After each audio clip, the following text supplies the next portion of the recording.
Welcome, welcome. You guys, Thank very you. good applauding. Sarah, thank you for joining me. Thank you for having me. So before I jump into all of the questions, or fall off the stage, Sarah, Yes. before you founded Y7 Yoga, tell us about your background. What happened before that? Who are you? I'm a nice Midwest girl. I grew up probably like a 4-hour drive from here. I'm from Michigan. That's right. Michiganders in the house. Right over here for anyone who does this knows what this means. I do that a lot, and people are like, I don't understand what that is. I'm like, sorry.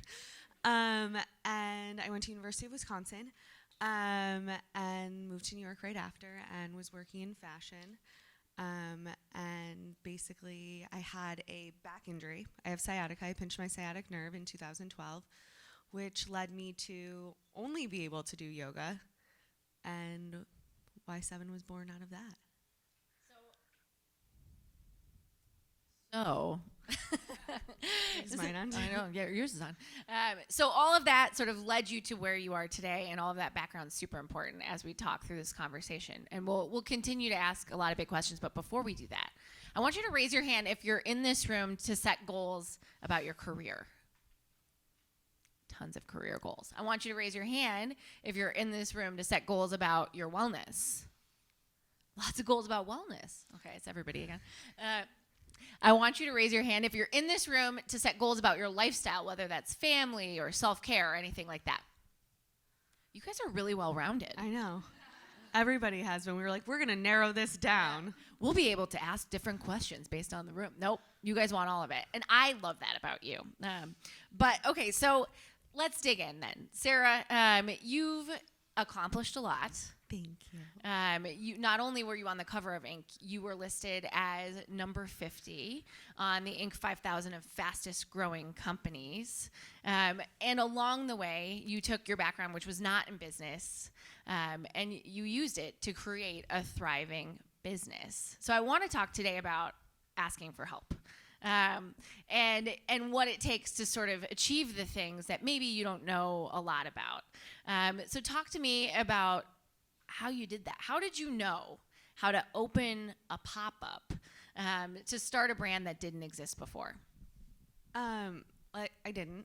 But I think what's really cool, and this was, this is something super interesting. I think, in 2013 when we did this, New York was kind of one of the first places to really have these like co-working spaces and these really interesting artist loft kind of things. And so all we did was go on Craigslist and find an unused space on the weekends. So it was a 4th floor walk-up, and it was one of the rooms in a music studio that wasn't being used. So it was kind of perfect for what we wanted. Dark, no mirrors. We brought in heaters, and we just had 2 classes a day on Saturday and Sunday, and that was it. And they were free the whole time. And it was just kind of a like, this is how I want to practice yoga. Let's see if people show up, and if not, cool. And then it can kind of be over. It was just like a fun thing we did for a month. And someone asked to buy a package at the end of that little pop-up, and we always Gina and I laughed about this yesterday. I just lied, and I was like, sure. And I was like, yes, we are working on our website and our permanent location. I was like, I will, just leave me your email and I will get back to you. And that was kind of just the spark that we needed to really, find a more permanent space. And we, again, at the time, and cities I think are so great for this. I know Chicago has a ton of them now, but as does LA and Atlanta and Dallas. And we found this really cool building, and it was just for art. It was artist lofts. The woman who had the space next door used it as her pottery studio. Someone used it also as their eyelash extension studio. She would just do eyelashes there. Someone used it as a voiceover studio. And so it was just 300 square feet, and we could fit about 8-10 mats if we really squeezed in there. And that was it for about 6 months. Wow. So did you ever at any point before you opened this pop-up, did you ever think that it would become a business? Oh, no. No. I actually worked full-time in my past career for the first 2 years of Y7. So it took until we signed the lease for our Flatiron studio for me to really be like, okay, I should probably quit my job and see like if this is a thing, if this can be more than kind of a side hustle and, you know, can be a real business. Thinking back on the moment when you quit your real job, air quote real job. I know, I me. still say that. Yeah, I'm like, I do too. Thinking back on that moment, like, what did it feel like? Was it scary?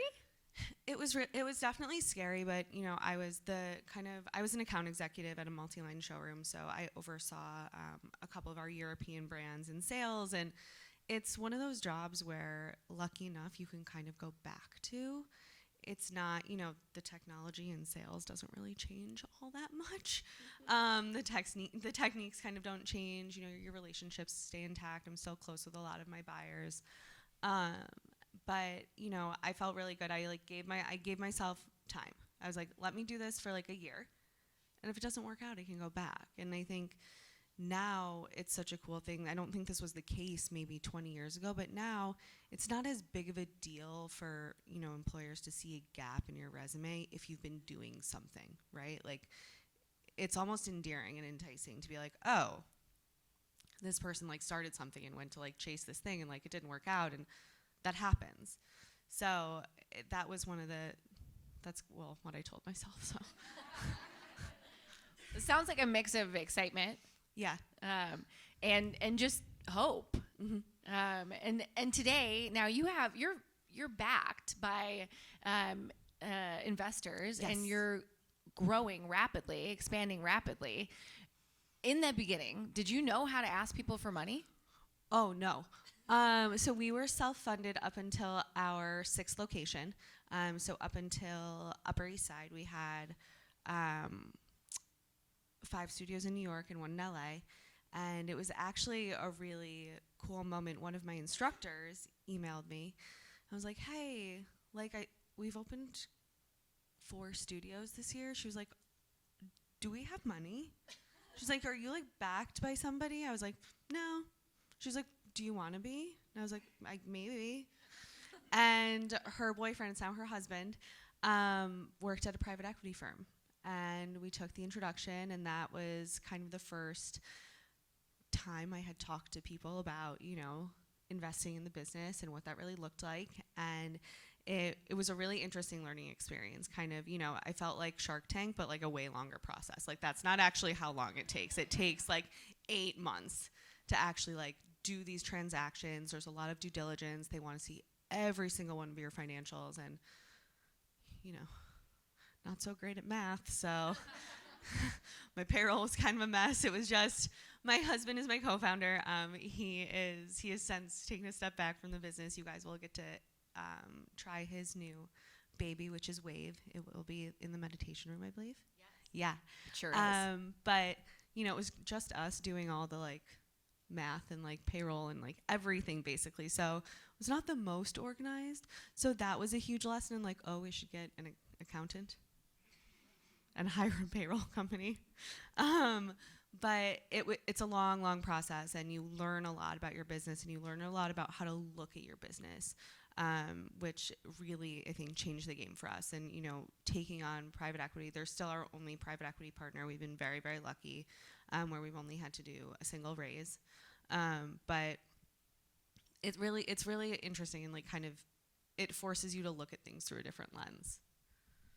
So I've raised capital in the past too, and it is a process. And so for women, and I'm gonna go there for a second here, but for women, there are kind of 2 approaches you can take. You can go into the room and be like, I'm gonna own this, and I'm gonna have the same attitude as everybody in this room. And there's the embracing of sort of the feminine side. And there are probably other approaches to it too that I'm not naming, because I am one human with one point of view.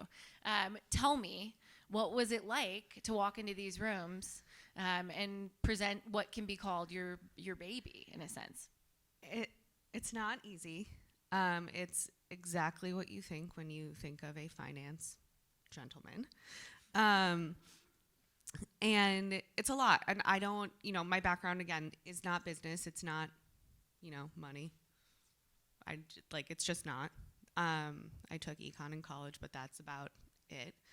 And it's intimidating, but you know, I think what I've chose to focus on is what I know about the business and what they don't know. And that's kind of the important thing to realize, is that while they may be the experts in money and expansion and real estate and how to think about your cash flow and your balance sheets and how to report that so your taxes are more favorable or whatever that is, this is my business.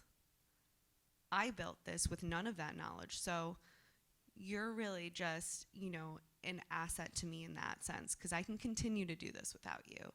And you really sell the idea, right? The experience. And that's what I tried to focus on, was like, money would be great, but also I've done this without it and I can continue to do so. And you have to kind of flip the script a little bit and make them see your vision and why that vision is valuable. And we've been, you know, again, like, we got really lucky where our partners do not, that's how we really look at them. That's how we speak to each other. They have not touched the experience in any way, shape, or form. Not my classes, not what I offer. They're completely hands off on my marketing, all of that. What a great position to be in. Yeah, it's incredible, and we set that precedent from the start, and that's what you have to do, because I think the second you start making sacrifices on that stuff, and you know, and this goes with if you raise a second round with additional partners and you know, more people kind of come into the picture, everyone has an opinion and everyone is going to want to be heard, and you need to set the precedent of what you're going to be firm on and what you're kind of movable on. And I think that touches on two really good points. The first being just clear expectation setting, just in life in general. Set the expectations of how you want to be treated and how you're going to treat others. And the other one was a point that I've forgotten since starting this sentence, and I'll think of it later. Great. Yeah, excellent. So I also want to talk a lot about people and culture. Sarah, that's something you're really good at: people, culture, branding, and experience. And people know it the second you walk into a Y7. You get the same experience from start to finish, no matter which one you go to, and your people like working there. Is that something you knew how to do? I knew I'd always worked for smaller companies. So I'd always worked for, everywhere I worked was always less than kind of 20 people. So I never worked anywhere with like HR or anything, which is a thing. And everyone should work somewhere with an HR. But sorry, Kelly. Sorry, Kelly. And it was really interesting, because I knew what I wanted to create, because I had worked at companies where I was like, you know, you couldn't really go to your boss because it was like 10 of us, and like if your boss is in a bad mood, you're kind of like tiptoeing around them. And you know, it created this really kind of like toxic, like, what do we do? Like, so-and-so's really cranky today, like, stay over here. And I knew I didn't want it to be like that, right? I wanted to stay super, super mission focused and driven. And that all has to do with our client and the client experience. And that's hard to do across multiple brick and mortar locations when you're not all in the same place. You can't always communicate, you know, by just looking over at the room, across the room. You have to really make sure everything is super cohesive. And it was really difficult at first. And, you know, if anyone owns a studio or any kind of retail business where people are coming through your doors, you know that everything goes wrong all the time, constantly behind the scenes. Like, I was reading my shift reports this morning, and it's getting cold in New York, so you know, pipes are freezing, and it never stops. And those things are always going to come up. Like, nothing is ever going to work perfectly. So it's very difficult to create this culture of, I think, constant optimism without seeming too like hokey, but also in a problem-solving mindset. So like, things are going to happen, and it's fine. Thank God, nothing has been the end of the world yet. And you know, you move on and you fix it, and you know, you communicate with your clients like, hey, water's not hot today. If you still want to take class, you know, if you're going to shower after and you still want to take class, like, it's totally cool. If not, we'll give your class back, and like, we'll rebook you. Like, we totally get it. So it's kind of about making those concessions, and you have to do that from the top. It's how you know, treat your front desk, your cleaning staff, because those are the people who are making your businesses run. And the front desk staff, you said this yesterday, and this is true all the time, they set the experience. You you interface with that person, and if they don't know your name, if they don't care which mat you're on, like, it's a totally different experience, right? Absolutely. I think everyone has probably experienced the person who has just like, what's your name? Uh-huh. Here you go. Yep, spot 24. And you're like, okay. I've never been here before, so where is the studio? I have a question, and it kind of, when I've been in that position, I already feel like kind of shrinking back a little bit and like not welcome. And I always tell my staff this, I'm like, my front desk staff is the most important person in that studio. They have the ability to change how the experience goes. Someone could have a great class, but if, the front desk is unattentive, not there, rude, you go into that class kind of in a different way than you would have if someone's like, hey, how are you? Like, how's your day? That may be the first time someone has asked a client that question. You never know. And it could totally flip their perspective and, how they go into the room. Yeah, I think it really goes to show who's in this room has tried Y7, by the way. Nice. When are you opening in Chicago, Sarah? March 12th, baby. Ooh. And you should get really excited. Get really excited. We also have founding memberships if anybody cares, and it's a really, really good rate that will lock you in forever. If that's you a good keep deal. it. It's a great deal. And before you commit to that, well, you can commit to that now. And Well, you can try a class first. You don't have to do that. But if you have been. commit right now. Raise your hand. Who's first? No, I'm just kidding. Everyone in your goodie bag will also get a complimentary class to Y7 today. You can tell by the tone of my voice. I want you to cheer. Thank you. Yes, you're welcome. No one says anything. Crickets. Excuse me. Along the way, asking all of these big questions, getting help, you've also been a player in the wellness space, which is changing rapidly. It's crazy. And a lot. So you founded in 2013. 2013, yeah. And we got in really early. I think we got in like right at we slipped in right at the right time.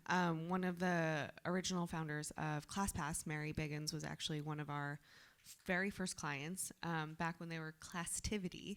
Ooh. Yeah, back in the day before they had money or anything. And she actually got us on the platform because she was like, hey, I noticed I'm the only one here. And I was like, what? She was like, I started this thing with, my friend, and, it's basically fills your spots and explain. We were like, cool. Sounds great, because we didn't have any money for marketing.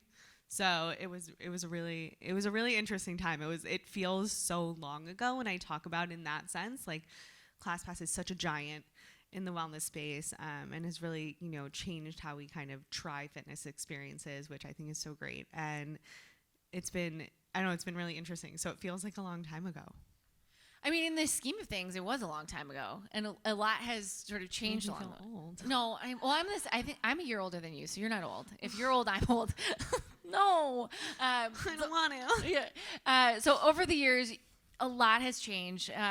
As you watch the trends, what are you sort of loving in the space? I think what I really love is how I think boutique fitness and fitness in general has become more a part of people's lives. Like, if you told me 6 years ago that I would go to a workout class with my friend after work instead of going to get drinks, I'm like, what? Like, why would I do that? That's weird. No, thank you. And now it's this really cool place to meet people, to build community. We have many Y7 couples in New York, which I love. We actually staged a proposal like a year ago, and it was like, what was so that cute. like? It was so sweet. We staged this whole class, and Joanna, one of our instructors, cued, the forward fold, kind of hang down there, relax your neck, the whole thing in the beginning. And she popped up, and her fiance was on his knee. Shut up. Anyways, that was really cute. But that's, to my point, it's really this amazing opportunity to build community, right? Around these goals of, maybe it's, a physical goal, but a lot of times it becomes a mental goal. You become a part of something. Like right now we're in the middle of our, or I guess the end, I don't know what day it is, of our January challenge, which is just like really, really fun. Like, you can kind of see in the studio who's going through it with you, and you're like, man, what class are you on? Like, I only got a week left. I got like 5 more to go, and you're kind of all in this thing together where you're reaching this common goal of just trying to be better and whatever that means to you. And I think that's really, really special. And that's something that I've noticed a lot as the fitness scene has kind of grown. And I think what that hits on is that wellness is a place to belong. But we have an opportunity to make each other feel like we belong. So I think let's take that away from it. Sarah's done a great job of making people feel like they belong. It doesn't feel good when you don't feel that way. On the flip side, let's talk about pressure in being in the wellness industry. It's not always sunshine and rainbows. No. What kind of pressure do you feel or see or hear? It's changed definitely a lot now. I think, we've really tried to do with Y7 for those of you who have been, and for those of you who don't know what the experience is it's a dark room. It's candlelit. There are no mirrors. We keep the classes pretty intimate. We cap it around 30 people. And we do that in order to make sure that we're creating, you're in this group fitness class, but you also feel like it's kind of just you on your mat. And that was really important for me because as I was going into yoga classes before the studio started, I was like, I hate this. Like, I'm constantly staring at myself in the mirror. Like, I'm in twisted chair and I'm like, oh my God, like, what is going on with your face? Like, why do you look so constipated? Calm down. And I left like nitpicking at myself and at my body, and just like, I left really miserable. I don't think that's the case for everybody, but that was definitely how I left feeling the room. And I wanted to take all of that out of the room. And so we worked really, really hard to make sure that Y7 is a place for everybody. It doesn't matter how many times you've taken yoga. It doesn't matter where you are in your practice. This is a space for you to move your body no matter what you're going through. And that, I had a big problem with that just in the wellness industry in general, because I think that, people are out there and they're like, I'm so balanced. I eat, I have a smoothie every morning. I meditate, I journal. And you're like, what? It's like, how? Excuse me? Like, I need a good 9 hours of sleep every night. I just simply don't have the time. And there's always like, you have this image in your mind of what, like, it's like this Gwyneth Paltrow image of like wellness, and that's just not the reality of what it is anymore. Everyone's body's different, and what works for me may not work for you, and you have to be okay with that. And so I kind of realized, after I tried to, like, when I started doing like press and interviews and talks like this, I had an idea of what I thought people would want to hear, and then that's just not who I am. So I eat a lot of cheese. I drink a lot of wine. So that's just what makes me happy. And I don't think I have to change that in order to be someone who feels happy and balanced and healthy. I think trust me, you would not want to be around me if I didn't have those things. Cheese or wine, you guys. If you want staples. Wait, let's talk about cheese and wine. Okay. Are you giving that stuff up right now? Yeah, I'm 5 months pregnant, so I'm not. Congratulations! Thank you. I'm not indulging as much right now, but can you tell I really miss it? She's dreaming of cheese and wine, like right this second. Really, and it's a good cheese plate. Yeah, like something that's raw. I'm sorry to do this to you. I know. That's okay. So it's worth it. In interviews, I'm sure you're asked a ton about your morning routine and what you eat, what's in your fridge. You're talking about this right now, just flipping this on its head and not maybe giving people what they expect. Mm-hmm. When did that shift for you?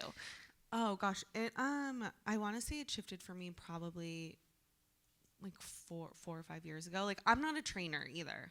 I'm certified. I have my 200 hours, so I can teach, but I'm not a trainer. Like, I've never seen my abs, so it's fine. I gave up.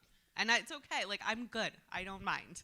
I don't need to see them. I know they're there. They hold me up, so they're there.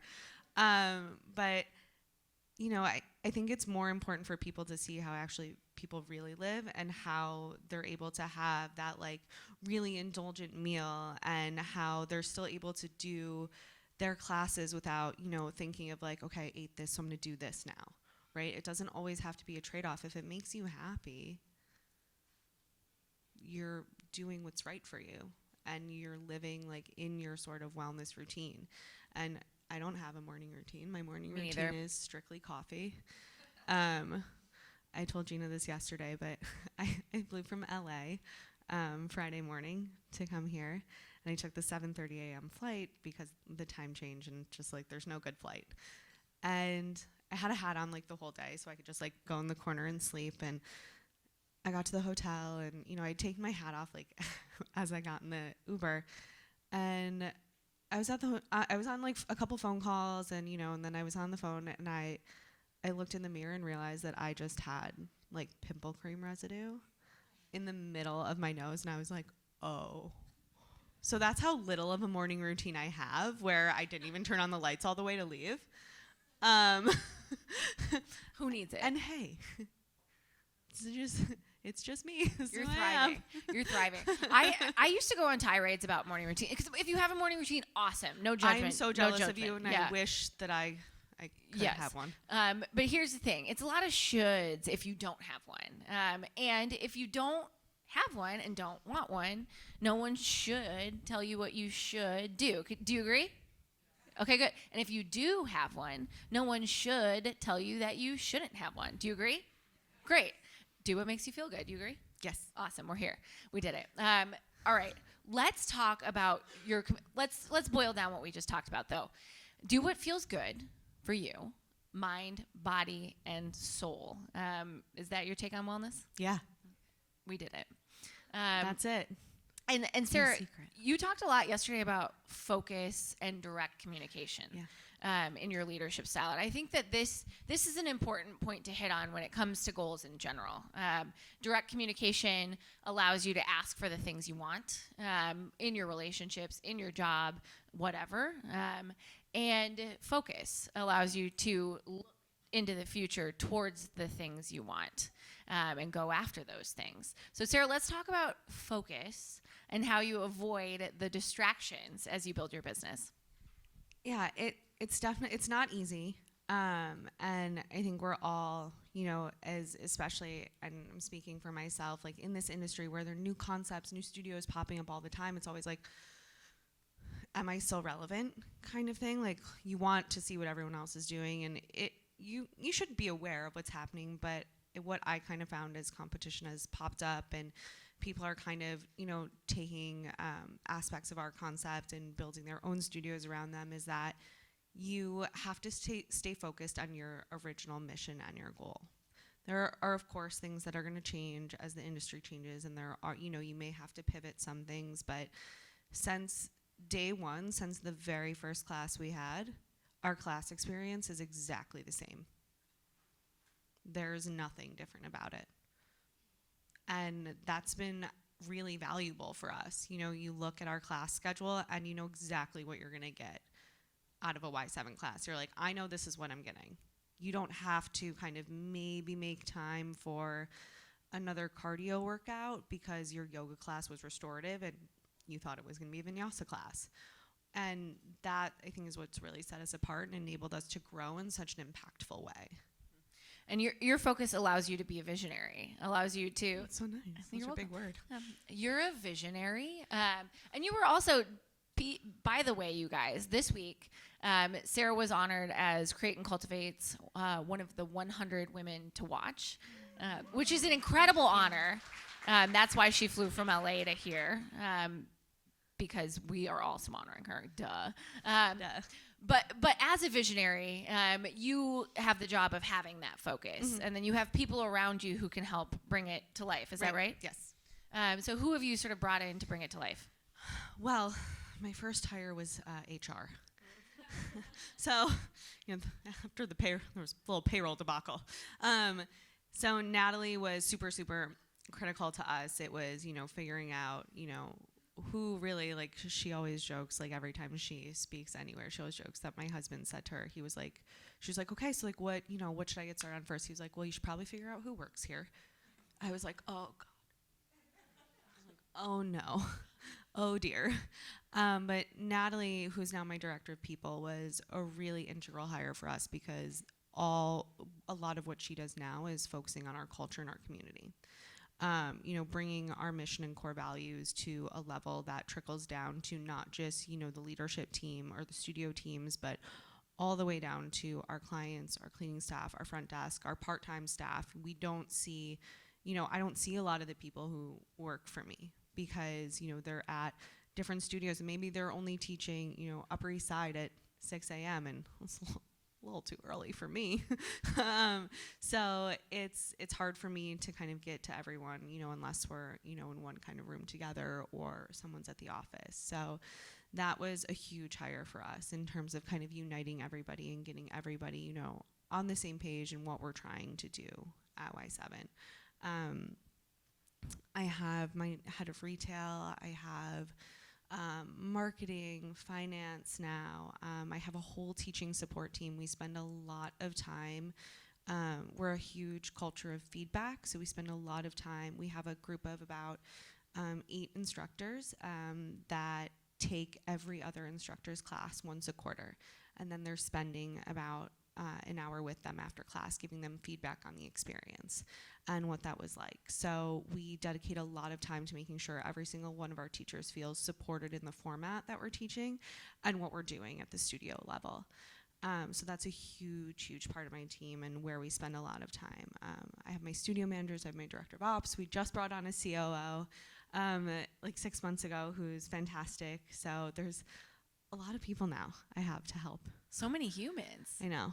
And as you were talking about that, I know that when you give feedback, you don't focus on just the negative, right? No, of course not. You're telling people, and I think I point to that because I know a lot of us have had the experience where we have bosses or places we work where the feedback we get is only the bad stuff. So how do you deliver the good stuff? Yeah, and I think that comes from the way that we decided to give feedback and the cadence of it. So we're on an every other month feedback schedule. So it's not this once a year review that is tied to a raise, which is always very scary. You come in like ready to defend like how great you are and all the things you've done and like knowing the times that you screwed up and you're like, but this is why and I fixed it and all this stuff, and that can become a really tenuous experience and always not so productive. Like how do you even as people's bosses, like how do you say something, about someone, someone did something wrong 6 months ago, but they've been great since, but you still want to bring up that thing because it was impactful, but you don't want to negate, all the great work that they've done since. And then, it just also almost becomes a moot point because it was so long ago. So the reason we are on an every other month feedback schedule, we call them check-in recaps. We do that because we can address things kind of in a more real-time way. And it becomes more natural to maybe get that negative feedback. And it's also an opportunity to talk about the things that people have done well. Someone may have done something amazing, and then you kind of forget about it because things are going well, right? But maybe that person was really, really, really proud of that. And you want to be able to acknowledge that and talk about it in real time. And that's, something that we've done from the start. And everybody gets feedback. I get feedback. I have check-in recaps every other month also. Who does yours? Natalie. Our head of HR, director of people. She gives me mine. You hired your boss. Yeah. So that's an excellent segue into direct communication and asking for what you want. That's something that takes time to learn how to do. Where did you get it? How did you figure that out? Yeah. So when we took on private equity money at the end of 2016, and that was a huge draw for us. Was really that we could hire a team. And I spent all of 2017 hiring a team. All we did was relocate our Williamsburg studio that year. And the rest of the time was spent, putting all the pieces into place to make sure that we had a solid foundation to continue to grow this business. And it became apparent to me that I lacked certain management skills. I had never managed over, more than 3 people. And it was at a pretty different level that I was working at now. So we actually found this woman. Her name is Yael. She's one of my favorite people in the world. And her husband have a company called Collaborative Coaching. And basically what they do, they're basically like couples therapy for business partners. And it's incredible. It has completely changed the way that I communicate with my team, the way that I work through kind of difficult conversations and frustrations that I may be having a conflict with someone on my team, and she can kind of help me, you know, a little bit of role play, like talk through that. And it's a space that I don't think is easy to find for a lot of people who are in a management position. There's a lot of courses and a lot of people talk about like the sandwich method of feedback, you know, nice thing, bad thing, nice thing. And it's actually not a great way to give feedback. There's people who will argue with me, but you know, it actually kind of makes you forget the little bit of the stuff you need to work on, the meat, if you will. And it's been really interesting working with her, and we now have her come in twice a year, and she actually does our corporate retreats. So we have leadership retreats twice a year as sort of check-ins for my whole team. There's 9 of us on the leadership team, and we sit.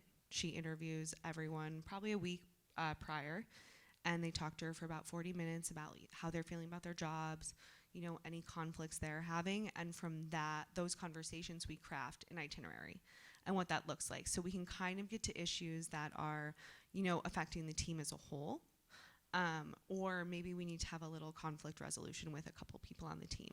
And it's been really incredible.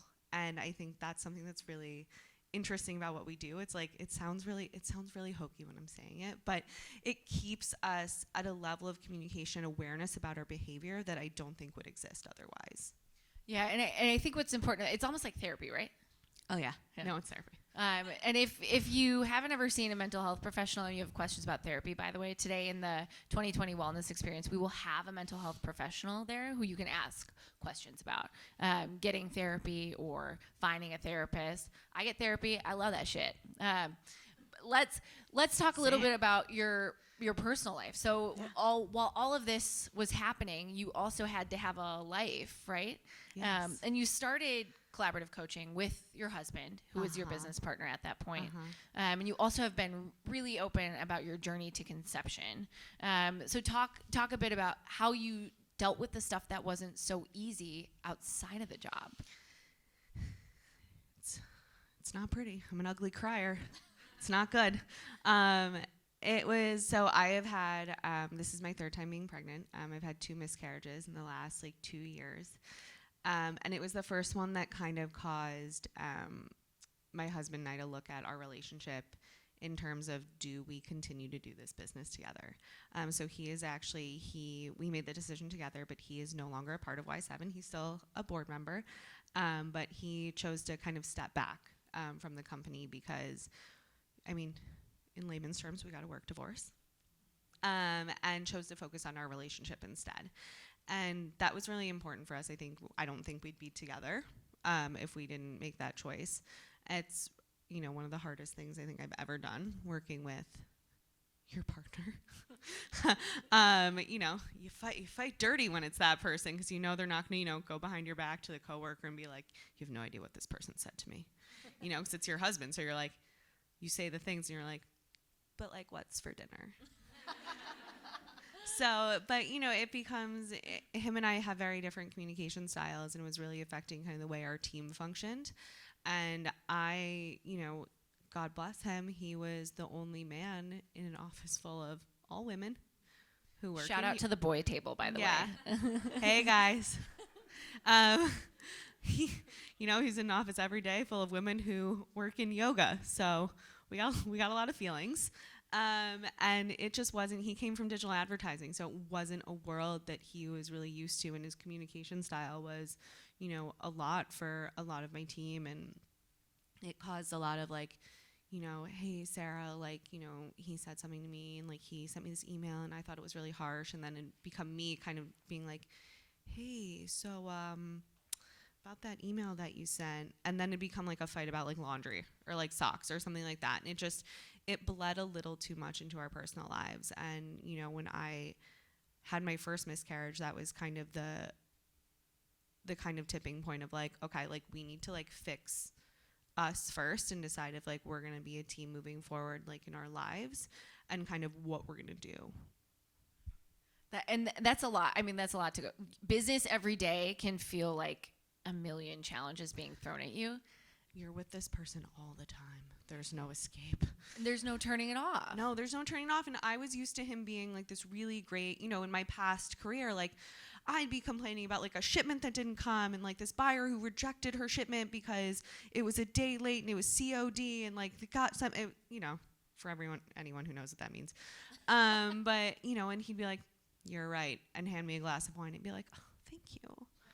And then so this really changed our dynamic when then it became like, if I'm just, expressing frustration with, a situation or something happened, someone didn't show up to the studio, he's like, well, did you do the schedule right? And I was like, excuse me? Oh, no. Yeah, like, what? And, it would become more of like he wanted to, because he was able to kind of like jump in and solve at that moment when like there really wasn't that much to do. It was just me trying to like vent to my person. And that can be hard when you don't have that anymore. I've gone through the same thing. You guys, that's why I'm nodding so profusely. So I went through the exact same thing, got a business divorce with my husband. We're still married, thank God. Yeah. It's a game changer. Yeah, we like each other again. Yeah. Which is it's nice. Huge.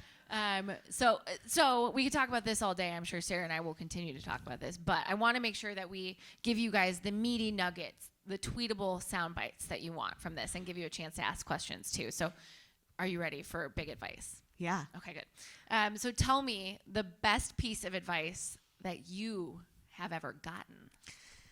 Gina laughs at me because I say the same thing every time. This is like the one thing I never change. Anytime I like speak to anyone, anytime I do any podcast, it's something that one of my instructors, who is now a dear friend of mine, Kristen, said to me.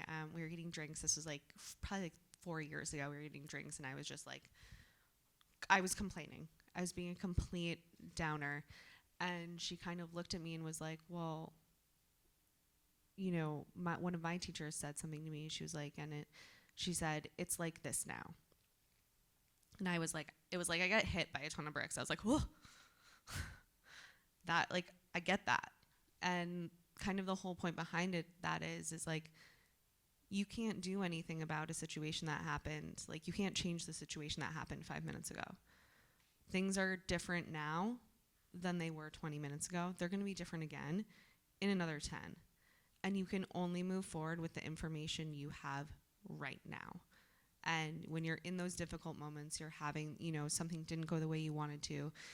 Everything might be completely going off the rails. I kind of take a breath and like in my head, it's like this now. And I have to just change. I have to shift. I have to shift my reaction. I have to shift the ideas that I thought I was going to do. And I can only move forward from how it is now. All you can do is solve the problem in front of you. That's all you can do. And so from that, you've learned a ton over these years, as we've talked about. So from what you've learned and from all the varied interests of folks in this room, what is the best piece of advice that you would give from what you've learned? Oh, I don't really change this either, but I think. Sorry. Why would you? I know it's best one of the best. things like when I talk about kind of my journey and how I started Y7, it's like you kind of like I didn't have a space, I didn't have a business plan, I didn't have a team. You just start. And no matter what you do, you're going to have to change some things, right? Like you don't want to spend 6 months on a business plan, another 2 months on branding, another 4 months on merch, and like have all this stuff ready to go, and then something falls through. Now what? So like my biggest piece of advice to people is kind of just start now. You're gonna have to tweak anyways, so you might as well do it after you have some experience. Just get started. Can you guys get behind that? Yes, do the thing. So with that, we want to know, everyone in this room wants to know, what is a big goal that you've set for 2020 and how are you going to get there? We're really focused on studio openings this year in new markets, hence Chicago. Boop, boop. We're so excited. We're already looking at second and third locations in the city. Yeah, so we want to be able to ride that momentum, but we're really focused on new markets this year. We've really, we've proven out New York. We've got kind of our ops down. We, have how we're working, have the LA studios. We're looking for more studios there, and it's just kind of, I'm really excited to be able to bring Y7 like outside of the coast and kind of, into a ton of other cities and just kind of spread, what we're doing. And we can't wait, right, Chicago? Yeah. So with that, I'm going to let you guys ask questions. I'll come to you with a microphone. So if you have a question, raise your hand. Oh, hey, back of the room. Coming. We're going to start with Alex. Alex, what's your question? Thank you so much. Hey, my name's Alex. Hi. Thank you so much. That was great. Yeah. So I work in managed accounting and finance for startups. And so oftentimes we're working with companies that don't have accounting or finance departments. CEOs are having to wear a lot of hats. But because of that, when you're wearing those hats, you have full financial visibility. Yeah. And then you're passing it off to maybe the new accountant. And sometimes what we find is that the CEO feels like we're taking away that visibility and control that they've had over finances for so long. So I'm just wondering, as you acquired new accounting individuals or finance individuals, did you feel like you were losing some of that power? What was that relationship and transition like for you? So I'm not good at the math. So it was actually like, I think one of the things that I am very good at, a skill I have, is I know exactly what I'm not good at. And finance was one of those things where I mean, I can do my own monthly budget, but that's it, right? Once you have so many locations and you're looking at each location as its own separate business, and then you have, you know, your overhead, your corporate expenses kind of, it just becomes so much. So my VP of finance is incredible, and her and I have kind of worked out a system in our check-ins where I have my KPIs, which I still can't tell you what that stands for, so I'm really sorry. Key performance indicator. Yep, there you go. And well, they're different for every, you know, for the studio level and for our corporate level. So I have, you know, my like KPIs, and I know what that is, and I get a weekly flash report. And I remember sitting with her. This was the longest 5 hours of my life, and I can never get those hours back. But she really, like, we did a deep dive into like the flash report, like what I'm seeing and those things. So I know what to look for. Like, I know what's good and bad. Like, I know what needs to be highlighted. I'm like, why is labor out of control at this location? So I think the time that I still get a little like,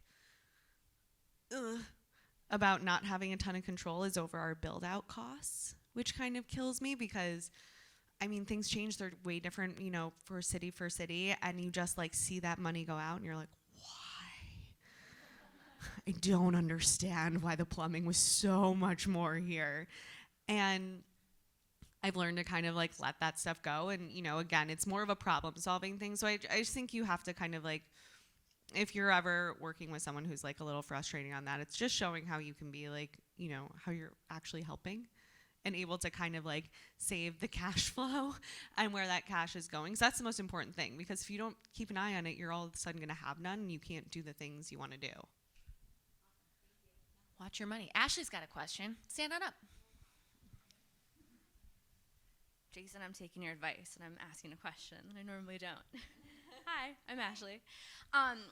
So we're all here to make goals, and I guess my question, it could probably be applicable to now, maybe more so when you were first getting started, but I'd love if you could maybe walk us through the internal dialogue that you have with yourself when those doubts come in with the goals, where you're on the cusp of, I see the goal, but then you're starting to come into contact with maybe some obstacles or barriers that really make you doubt and question maybe yourself and what you're doing. So how do you walk yourself off that cliff? I'd love to know that conversation that you have with yourself.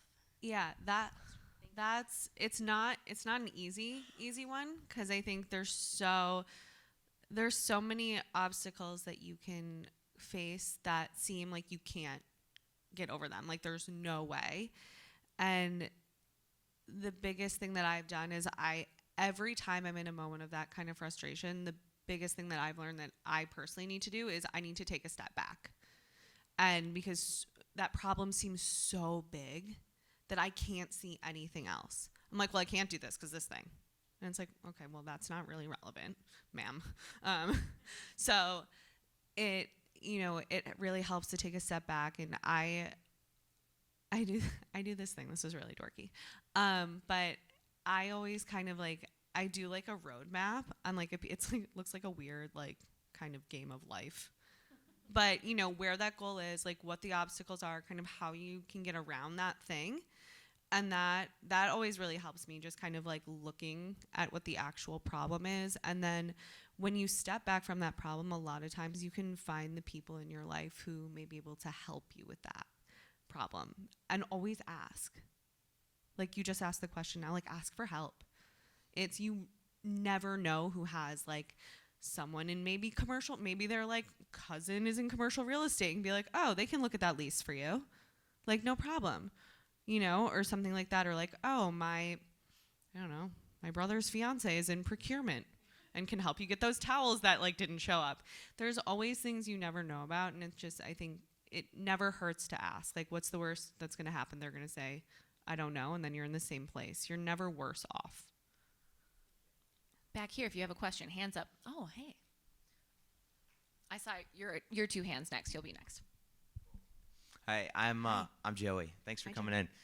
So this is kind of going to be kind of a long question, but like right now, I think everyone's talking about like hustling and grinding. Those are like big buzzwords, and I think anyone successful has to put in a lot of extra work. I know that you were in fashion, and a couple of my friends in fashion, they work crazy hours, and then you took 2 years just to get Y7 off the ground. So how hard were you like grinding and hustling during those 2 years to have it become a fruition? Can you just give us some like insight into what that looked like for you? Yeah. So I actually have no, I kind of like, I think I blacked out, because I think when you love something so much and you like really believe in it, you just kind of do it, right? You're like, well, this is just like my new schedule and this is how it is. So I would be up at 5:30 so I could be to a studio by 6:30, open a studio, work the 7 a.m. check-in, sometimes take the 7 a.m. class if I could, work the 8:15 a.m. check-in, shower, close, or not close up. One of my teachers would close up for me, depending on the studio location. I would go to work, be at work by 9:30. This is also the reason why 7 doesn't have phones, because everything was getting forwarded to my cell phone, and I was like under my desk, like, hello? Yeah, you want to switch classes? That's fine. What's your name? Okay. Yep. All set. Goodbye. And it was not sustainable. And then, you know, I'd be at work all day, like I'd be working like constantly. And like I was in sales, so I was like on the phone all the time and, you know, in meetings, and I would miss things. And, you know, I would be missing kind of like emails on like my Y7 account. It was a lot of client stuff at that point, or, you know, teacher stuff. And then I would leave work right at 6. I was like that girl. Like my boss was probably like this girl. I was like 5:59. I was like, see ya, gotta go. So I could be to a studio by 6:30, turn on the heaters, open again, do the 7 p.m. check-in, 8:15 p.m. check-in. I would close after the 8:15 p.m. and be home by 10, eat something, always wine, go to bed. And I would do the same thing over and over again. And that was it for a long time. And, you know, I think the interesting thing about fitness, and the only reason we were able to kind of build off that, is because like a lot of people work out. The bulk of your clients are coming before or after work, right? So that was my life. It was, I mean, I don't even remember. I have no idea how it happened. That answer to the help? But it's real. It's like a it's a real grind, and you just kind of have to like bite the bullet and do it. Really no way around it. You had a question? Hi, I'm Christina. Thanks Hi. for being here, fellow Michigander. Hey, girl. Red or white wine? No, Oh. that's not my real question, but you can answer I it. was like, I don't discriminate. It really just like Like, depends whatever comes on at the me, whatever mood. season. My question is, first, if there is one thing that you could change about Y7, I know you said it's kind of been the same since you started. Yeah. What would that be and why? And then other question can I ask too? And then I was just gonna say also, like, who's your biggest mentor? Who's someone that you've always looked to for advice? So if I could change one thing,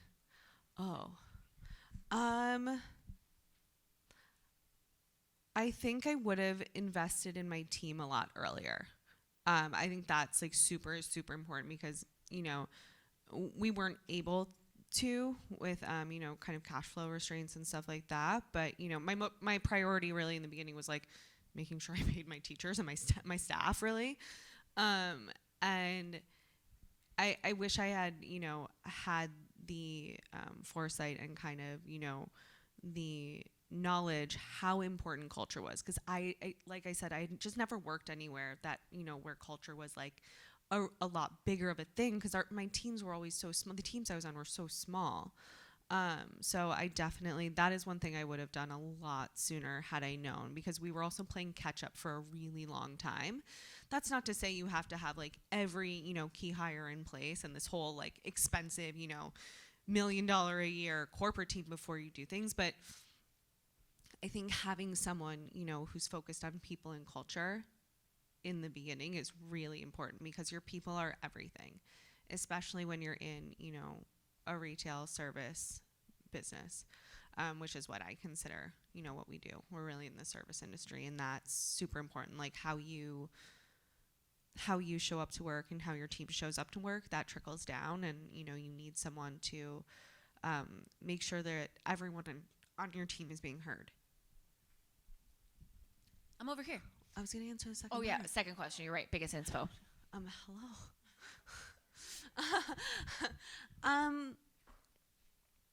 I don't think there's a single person that I can really point to who's been like,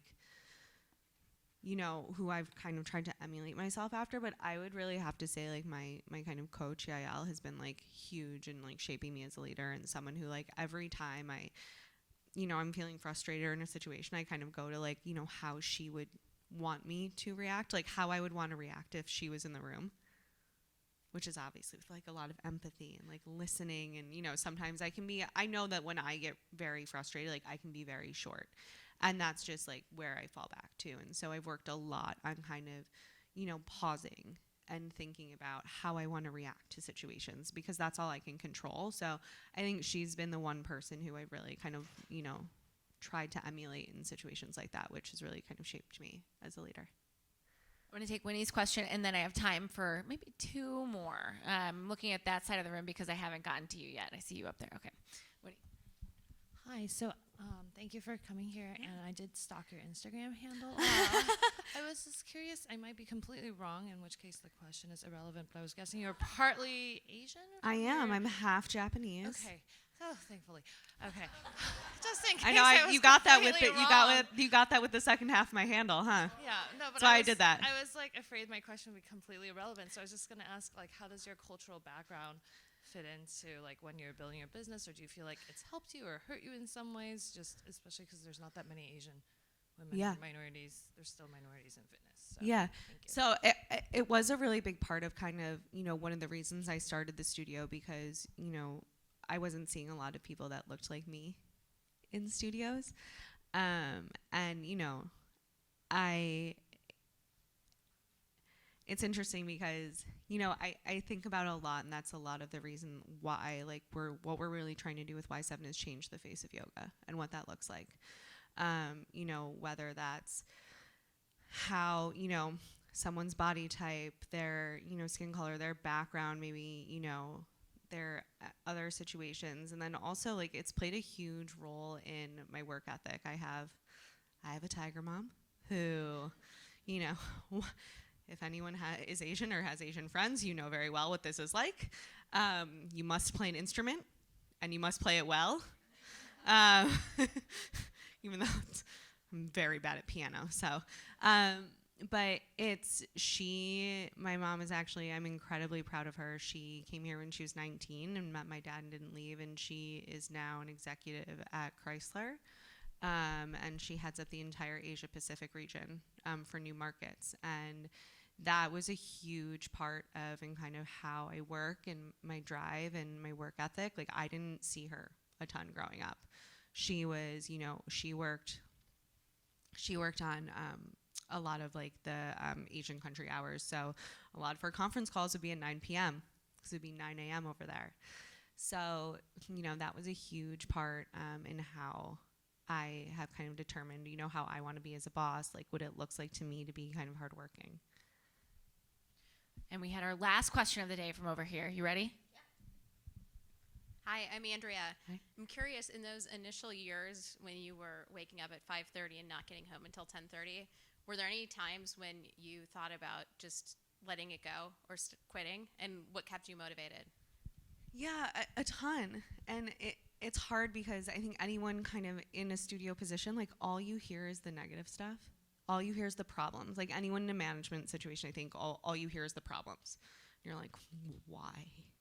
But then you get these messages and these emails that are like, I think one of the ones that like really like, and we still get these all the time, but one of the ones, the first, messages I got that like brought me to tears was from a woman who was recovering from an eating disorder. And she wrote me this email, was like, I was a cardio junkie. I did 4 hours of cardio a day, and, I'm only allowed to do yoga. And the bright light and the mirrors in the room caused me to just like get deeper into my body dysmorphia, and your studio saved my life.